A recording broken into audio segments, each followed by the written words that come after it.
Lunch.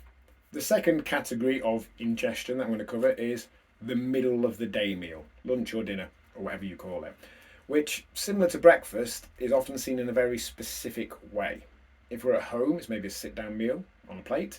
If we're out and about, it's probably a meal deal.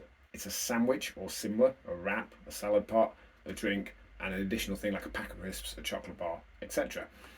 And firstly, there isn't necessarily anything wrong with that.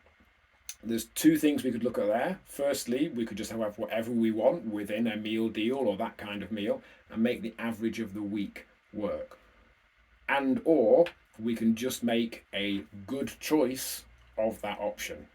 Many times over the years, people have told me that they've gained weight because they have meal deals for lunch. And when I look at the lowest calorie option meal deal there, that's not the reason they've gained weight.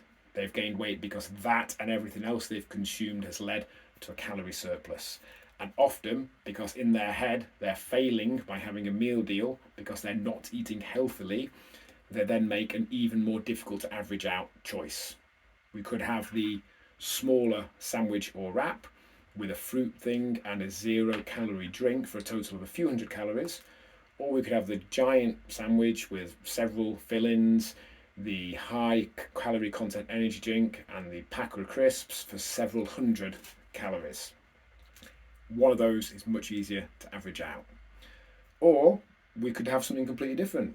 We could again not feel limited by what Western society has taught us lunch looks like.